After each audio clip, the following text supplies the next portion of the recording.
নমস্কাৰ সকলোলৈকে Deepika kitchen and ব্লগছৰ আন এটি ৰেচিপি ভিডিঅ'লৈ আটাইকে আদৰণি জনালোঁ। আজি আপোনালোকৰ বাবে পাস্তাৰ এটি সোৱাদ লগা ৰেচিপি লৈ আহিলোঁ। আহক ৰেচিপিটোৰ মাজলৈ আগবাঢ়োঁ। প্ৰথমতে পাস্তাখিনিত অলপমান নিমখ দি আৰু তেল দি সিজাই ল'ব লাগিব। যদি ৰেচিপিটো ভাল লাগে ভিডিঅ'টোত লাইক কমেণ্ট শ্বেয়াৰ আৰু দীপিকা কিটচেন চেনেলটো ছাবস্ক্ৰাইব কৰি ৰাখিব। পেন এখন গৰম কৰি তাত ৰাইচ ব্ৰেন অইল দি দিব আৰু মিহিকৈ কাটি লোৱা পিঁয়াজ কেঁচা জলকীয়া দি অলপ সময় ভাজি ল'ব লাগিব।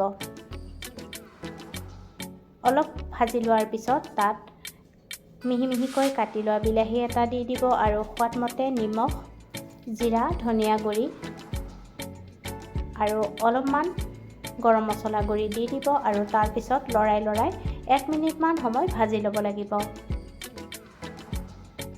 এতিয়া বইল কৰি লোৱা পাস্তাখিনি দি দিব আৰু পাস্তাখিনি দিয়াৰ পিছতো লৰাই 2-3 মিনিট সময় ভাজিব লাগিব আৰু শেষত অলপমান চীজ গ্ৰেট কৰি দি দিব আৰু তাৰপিছত ভালকৈ মিহলাই ল'ব।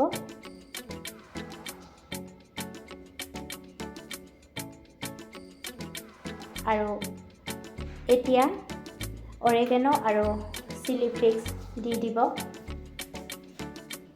আৰু দি ভালকৈ মিহলাই গেছৰ জুই নুমুৱাই এখন থালত পৰিৱেশন কৰিব।